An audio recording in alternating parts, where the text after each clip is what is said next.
ക്രിക്കറ്റും സംഗീതവും നമ്മുടെ രാജ്യത്ത് വെറുമൊരു വിനോദമല്ല, മറിച്ച് വികാരമാണ്. ഈ രണ്ട് ലോകങ്ങളും ഒന്നിക്കുമ്പോൾ അവിടെ വിസ്മയങ്ങൾ ജനിക്കാറുണ്ട്. അത്തരത്തിൽ സംഗീത പ്രേമികളും കായിക ആരാധകരും ഒരുപോലെ നെഞ്ചിലേറ്റിയ ഒരു അപൂർവ കൂട്ടുകെട്ടിന്റെ കഥയാണ് ഇന്ന് നമ്മൾ ഓർത്തെടുക്കുന്നത്. ഇന്ത്യൻ സംഗീതത്തിന്റെ ഇതിഹാസം ആശാ ഭോസ്ലെയും ഓസ്ട്രേലിയൻ ഇതിഹാസ പേസർ ബ്രെറ്റ് ലീയും ഒന്നിച്ച് you are the one for me എന്ന ആൽബം ഇന്നും പലരുടെയും പ്ലേലിസ്റ്റുകളിൽ ഇടം പിടിച്ചിട്ടുണ്ട്. ആശാജിയുടെ വേർപാടിന്റെ വേദനയിൽ രാജ്യം വിങ്ങുമ്പോഴും കായിക ലോകം ഏറ്റവും കൂടുതൽ ഓർത്തെടുക്കുന്നത് ബ്രെറ്റ് ലീ എന്ന ഓസ്ട്രേലിയൻ താരത്തിന് ഇന്ത്യൻ സംഗീതത്തോടും ആശാജിയോടും ഉണ്ടായിരുന്ന ആ അഗാധമായ ബഹുമാനത്തെക്കുറിച്ചാണ്. വർഷം 2026. ഇന്ത്യ ആതിഥേയത്വം വഹിക്കുന്ന ICC ചാമ്പ്യൻ ട്രോഫി ടൂർണമെന്റ് തകൃതിയായി നടക്കുന്നു. ഓസ്ട്രേലിയൻ ടീം അന്ന് ലോക ക്രിക്കറ്റിലെ അജയ്യരായ ശക്തികളാണ്. ടീമിലെ ഓരോ താരത്തിനും കടുത്ത സുരക്ഷാ ക്രമീകരണങ്ങളും അച്ചടക്ക നിയമങ്ങളും BCCയും ക്രിക്കറ്റ് ഓസ്ട്രേലിയയും ഏർപ്പെടുത്തിയിരുന്നു.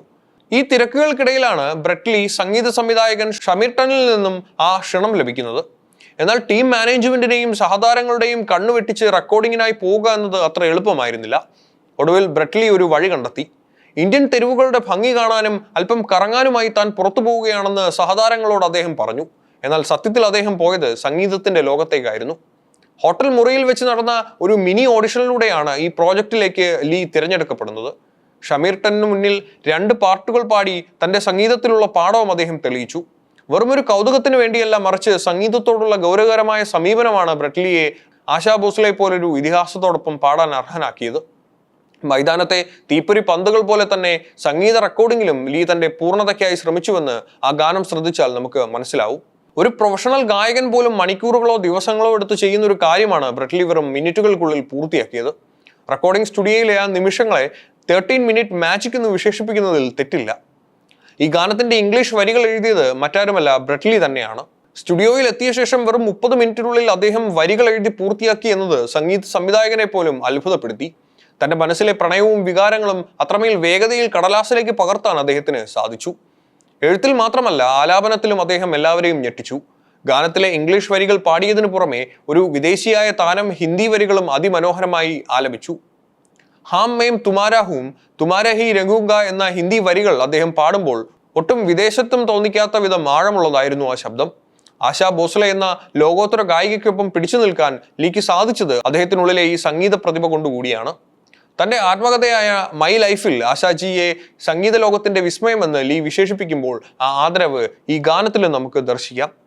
ഈ ഗാനം കേവലം ഒരു ചാർട്ട് ബസ്റ്റർ എന്നതിലുപരി ഇന്ത്യയും ഓസ്ട്രേലിയയും തമ്മിലുള്ള സാംസ്കാരികമായ ഒരു ചുവടുവെപ്പ് കൂടിയായിരുന്നു. ക്രിക്കറ്റ് മൈതാനത്തെ ശത്രുക്കളായ 2 രാജ്യങ്ങളെ സംഗീതത്തിന്റെ നൂലിൽ കോർത്തിണക്കാൻ ഒരു ഗാനത്തിന് സാധിച്ചു. ക്രിക്കറ്റിലെ വിക്കറ്റ് വേട്ടക്കാരൻ സംഗീതത്തിന്റെ പിച്ചിലും സിക്സർ അടിച്ച നിമിഷങ്ങളായിരുന്നു അത്. ബ്രെറ്റ് ലീ എന്ന താരം ഒരു വിദേശി എന്നതിലുപരി ഇന്ത്യക്കാരുടെ പ്രിയപ്പെട്ട പാട്ടുകാരനായി മാറിയത് ഈ ആൽബത്തിലൂടെയാണ്. ഇന്നും ഈ ഗാനം യൂട്യൂബിലും മറ്റ് മ്യൂസിക് പ്ലാറ്റ്ഫോമിലും ലക്ഷക്കണക്കിന് ആളുകൾ കേട്ടുകൊണ്ടിരിക്കുന്നു എന്നത് ഇതിന്റെ ജനപ്രീതിക്ക് തെളിവാണ്. ഈ കൂട്ടുകെട്ടിന്റെ ഏറ്റവും വലിയ പ്രത്യേകത എന്നത് അത് നൽകിയ മാതൃകയാണ്. ഒരു അന്താരാഷ്ട്ര കായിക താരം മറ്റൊരു രാജ്യത്തെ ഇതിഹാസത്തെ എങ്ങനെ ആദരിക്കണം എന്നതിന്റെ ഉത്തമ ഉദാഹരണമായിരുന്നു ഇത്.